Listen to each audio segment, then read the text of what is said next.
From the Library of Congress in Washington, D.C. It's a pleasure for me to introduce Tonya Bolden. She is an award-winning author of over 20 children's books, and she's written about the Emancipation Proclamation. She's written about Martin Luther King, and she has won a number of awards. And today she's going to talk about the museum that opened today of African American history and culture. Please welcome Tonya Bolden. Hi, good afternoon. Can you hear me? Okay, good. Good afternoon again. Thanks for being here. Thanks for coming with love and joy and faith and hope. You know, I really think we're at a crossroads, and I should have asked one of my hosts to take my pocketbook, but that's okay. And earlier today, oh, it's cool, it's fine, baby.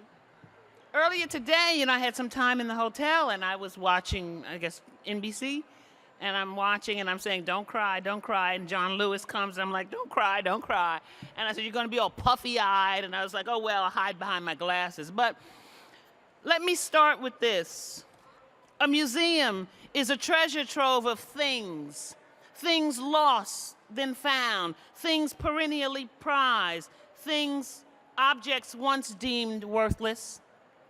Whatever a museum collects, paintings, pottery, or playthings, its aim is the same: to safeguard remnants of history and culture that inspire, enlighten, and kindle the curiosity of the children and adults who come through its doors generation after generation. Smithsonian's National Museum of African American History and Culture is a treasure trove of paintings, photographs, posters, playbills, pottery, documents, dolls, diaries, books, balls, bells, benches, medals, medallions, and more.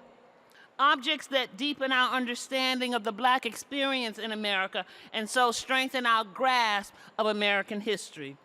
This is the story of how that magnificent and monumental museum got built. So it was February 2014, I received an email through the account that's attached to my website, which means like somebody I don't know who doesn't know me, because friends have the other email. So I get this email, and the subject line is something like possible project. And this woman introduces herself. Her name is Sheila Keenan, and she's with Viking. I do not know her, but she knows my work, and she says, I'd like to talk to you because about an idea. She basically said that I think is right up your alley. So we talk, and the project was this book, How to Build a Museum.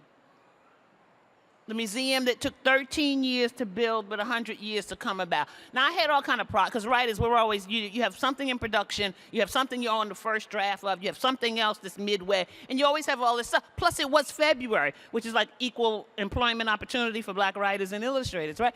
So I'm thinking, I'm like feeling overwhelmed, but I just said to self, so you won't sleep some. Like I could not do this book because the museum like represents that everything that I'm about, like writ large, like 1,000 times over. So I said, you know, I'll get a little less sleep, but I have to do this book because history is my passion. And because M.L.K, the last museum on the mall, is the first Smithsonian museum built from scratch. And so I think in many ways, M.L.K is sort of reflective of Black lives upon these shores. It was a long time coming, 100 years to come about. People were campaigning for this back in 1915, 1916. Meanwhile, other museums and galleries go up, and people continue to believe in the dream. The dream really started as a monument to Black veterans in the American Revolution and all the other wars onward. And they didn't have any friends in court, but they kept campaigning, and the dream got bigger. So this was a book that I had to do because it is about, as I said, everything that I'm about. Sankofa, I think, sums it up. Now, you know the Ndinkra symbols? I think it's usually presented as a bird with the neck, a very limber bird, but the neck is sort of turned back. Sankofa. And some people, what does it mean? Some people say, go back and pick it up. Some people simply say, remember. I like to use it as remember, and I know that's something that M.L.K is all about, is remembering. But there's a minister, a Baptist minister in Brooklyn, New York. He translates Sankofa as the way out is back through. What does he mean by that? The way out is back through. Y'all shy?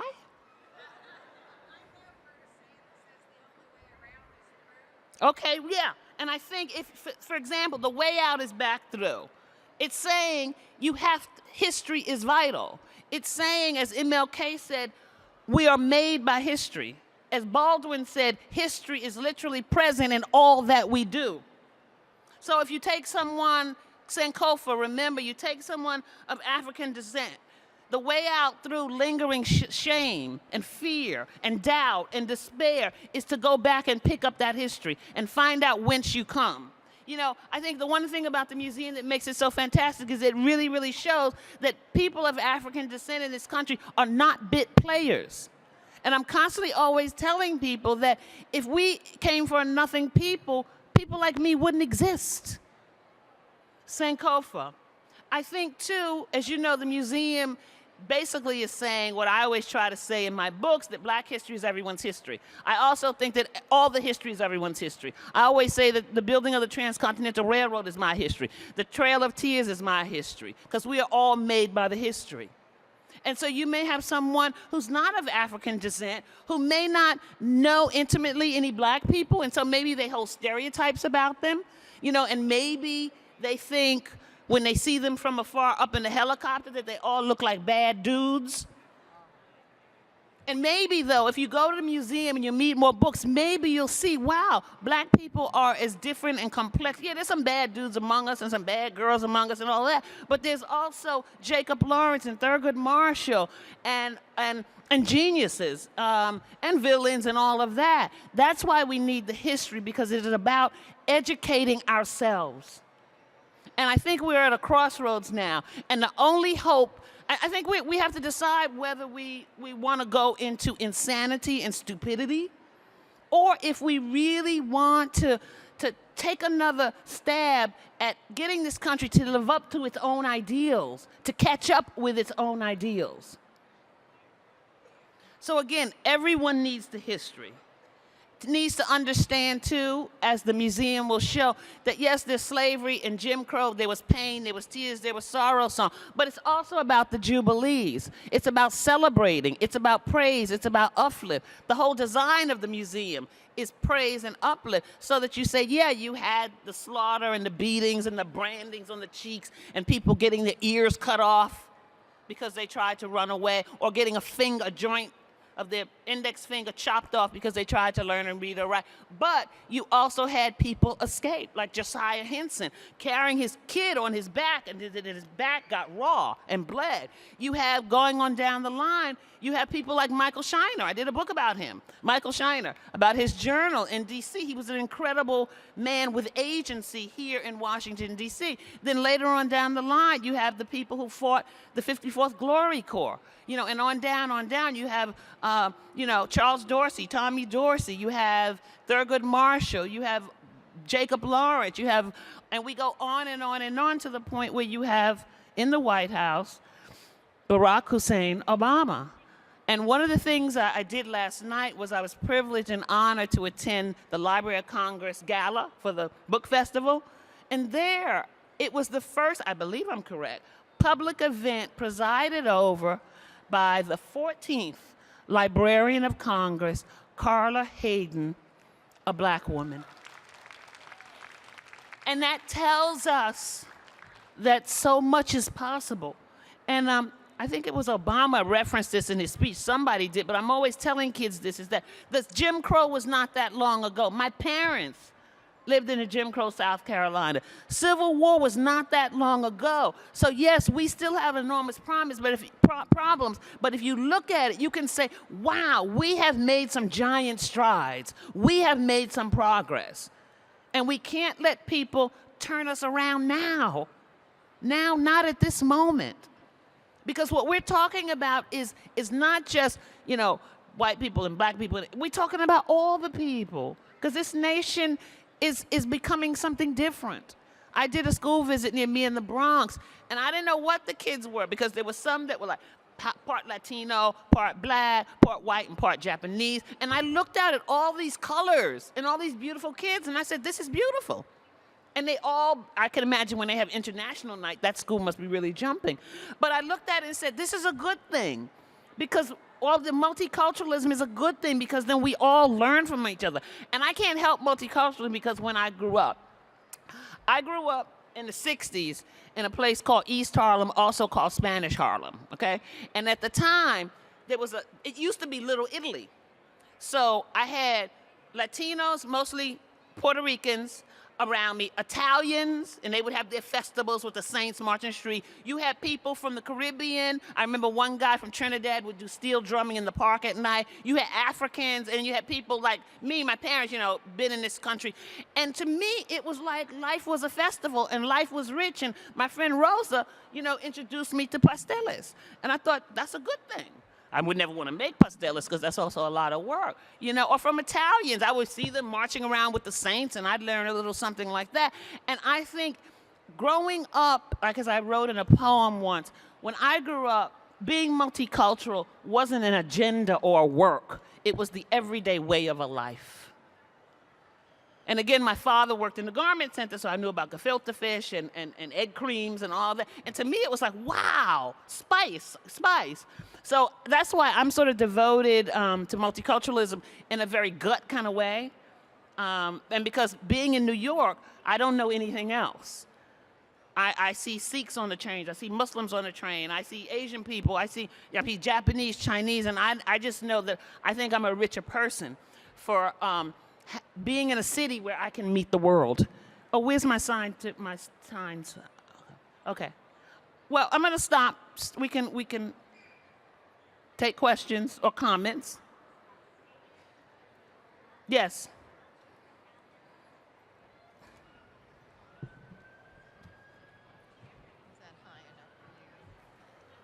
In the museum, is there a section celebrating African American illustrators and authors? Well, I think I'm not sure about that. I think there probably is in cultural expressions, which as I understand it, does the cultural galleries, cultural expressions may cover things from hairdos to body language. Then you have visual arts, stage, and screen. So I'm not sure how they handle it, but I'm sure they will be, because I know in my book I have examples of black books and black artwork. Next. Yes, Joan.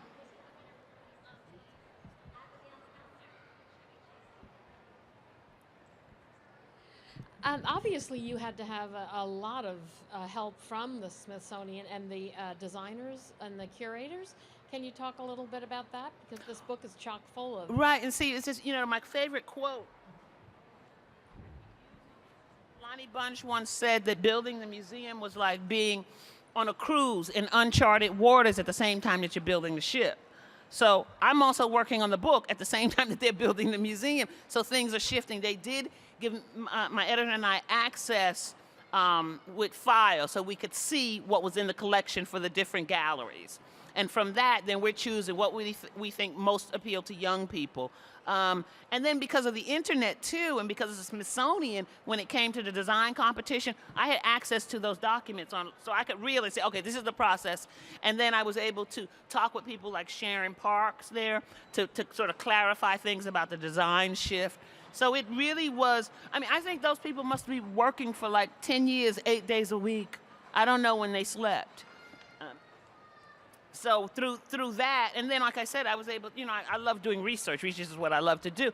So I was able to read Lonnie Bunch's book. I was able to access videos of him to get a feel of, okay, this is this man, this is this vision.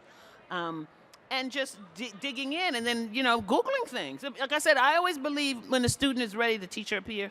Like when I'm really in the zone on a project, stuff just seems to leap up at me and say, here, you need this article. And it's like, wow.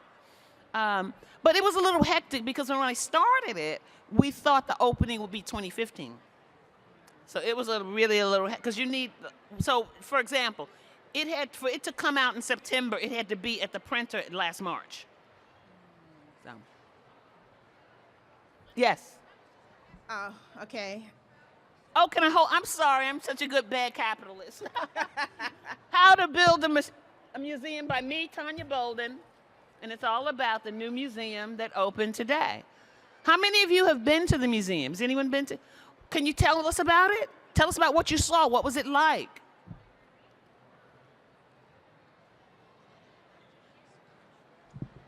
It gave me goosebumps. Really? My daughter has worked for the Smithsonian, so she had extra tickets for a preview last weekend, and it's phenomenal. Really? Share a little more, like what?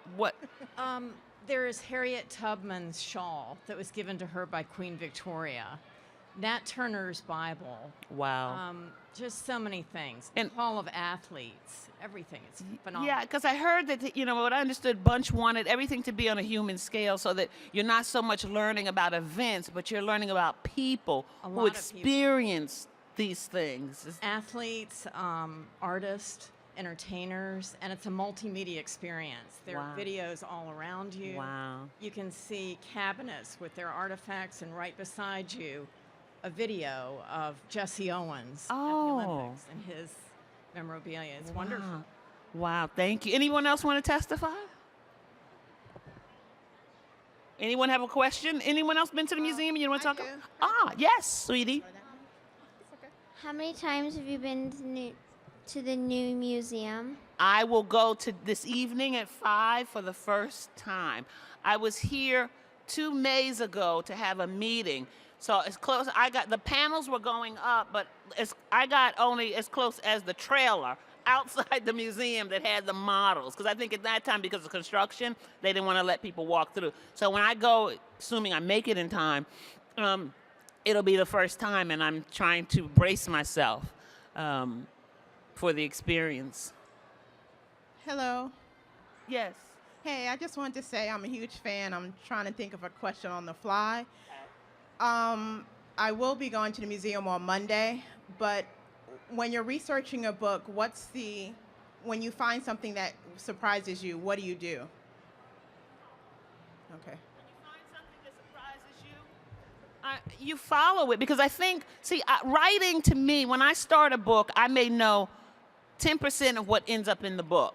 I think you have to be true to the subject. That when you surrender to a subject, you find what you find.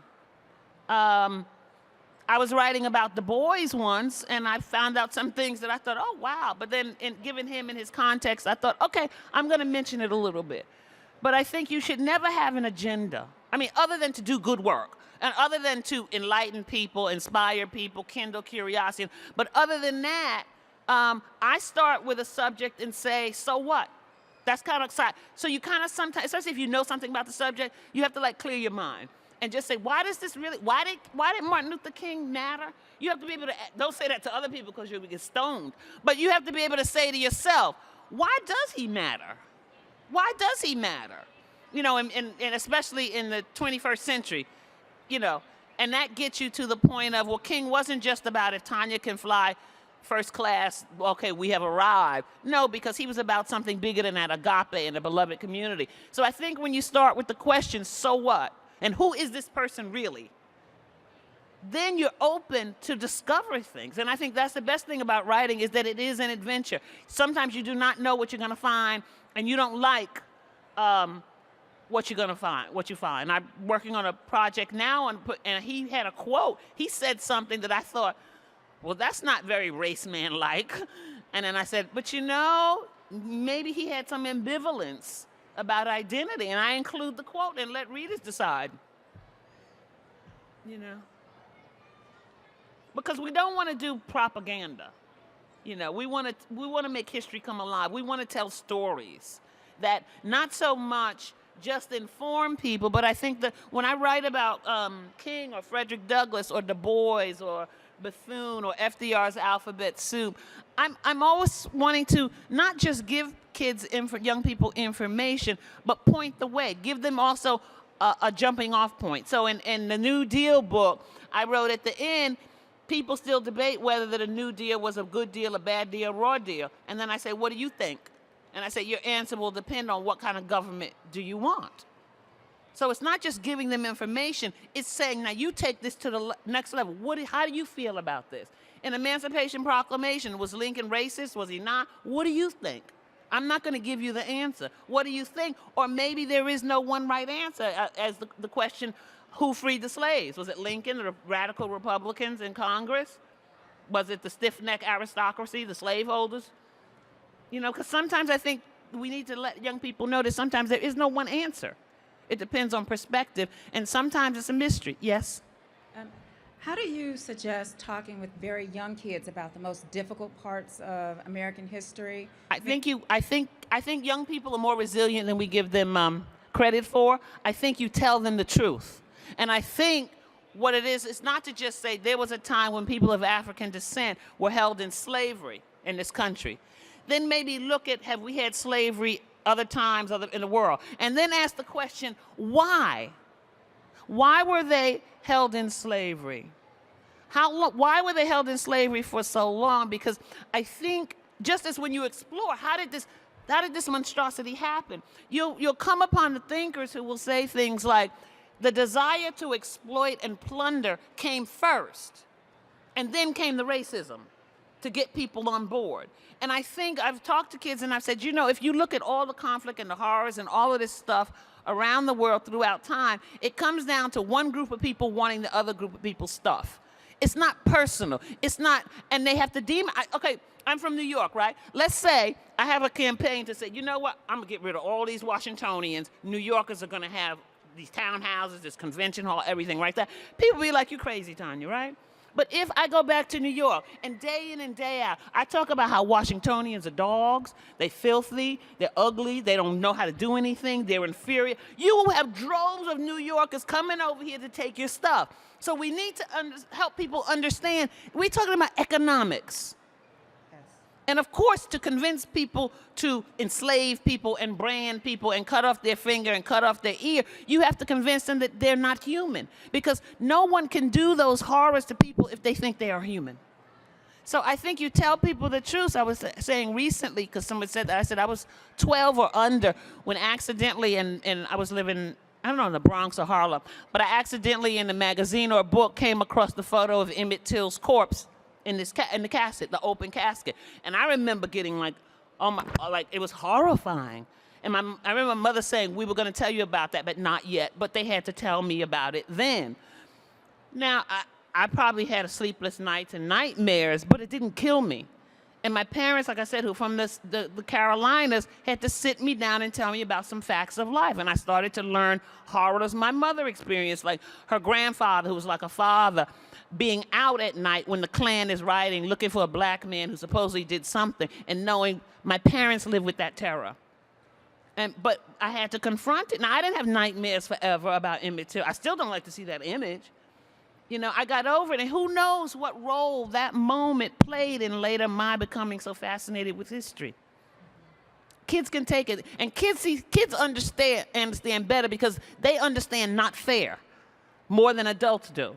Adults, we can justify things, but kids will be like, that's not fair to take their things. But I think you have to break it down and say, behind all of this, you know, I know a lot of times people quote Du Bois and they say the problem with the 20th century is a problem with color line. He backed off of that. In the 50th anniversary of Souls of Black Folk, he said it's what's behind all of this desire to exploit and take. So if we start to look at this as pure business, then we can see, oh, behind all of this, one group of people wants another group of people's stuff. Did that help? Yes. Tell the children the truth. I think in the museum there's a building, a button, a pin from the 60s that says, tell the children the truth. Yes? Okay. We still have time? Yes. Okay. For you? Thank you. Thank you for being here today. Thank you. I'm wondering, as you were doing the research on this book, which is beautiful. Thank you. Was there anything that surprised you? Because you're very well read, you do a lot of history. What meant the most to you? What's something you learned? Well, I know one of the artifacts that means the most to me is a sack. It's in the book. And it was created in a hurry by a woman named Rose in the 1850s after she learned that her daughter, 9-year-old Ashley, had been sold and would soon be gone. And into the sack went some pecans, some kind of nuts, I think a lock of her hair, a few bits of clothing, and she's told the daughter, and all my love. And I think for me, it just makes me well up, because I think so often when enslaved people are presented, they're presented as getting through, but not retaining their humanity, and saying, and not, we're not usually presented as loving family members. We know about all the separations, but no one talks about the love. So I think that always is precious to me.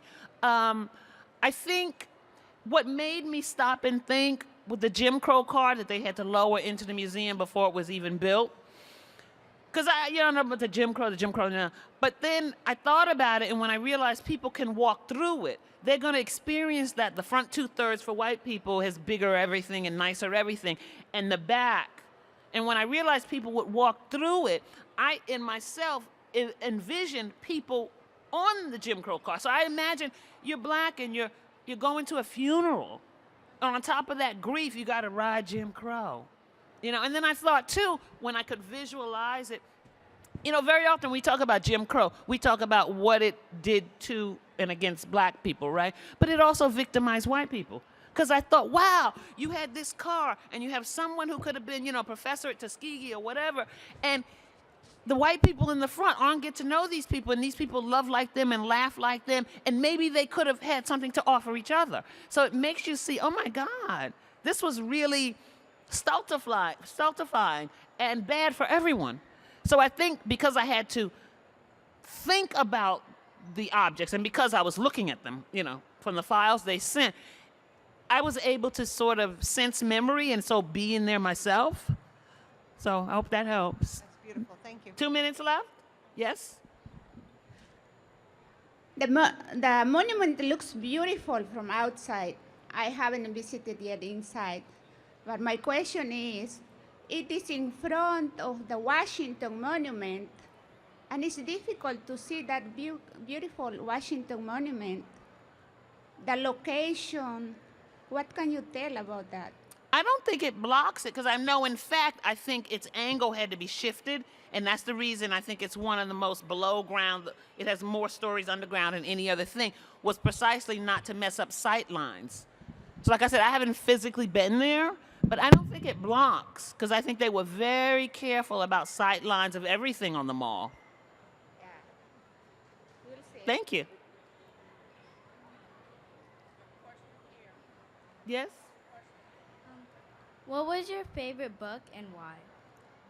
In the world or written by me? Written by you. Oh, so right now it is How to Build a Museum. This is my absolutely favorite book in the whole wide world. But when January comes around and a book called Pathfinders, the stories of 16 extraordinary black souls comes out, that might be my favorite.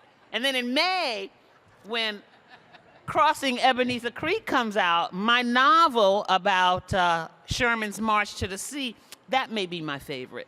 But I have to say this right now, you guys are my favorite audience, and we are out of time. This has been a presentation of the Library of Congress. Visit us at loc.gov.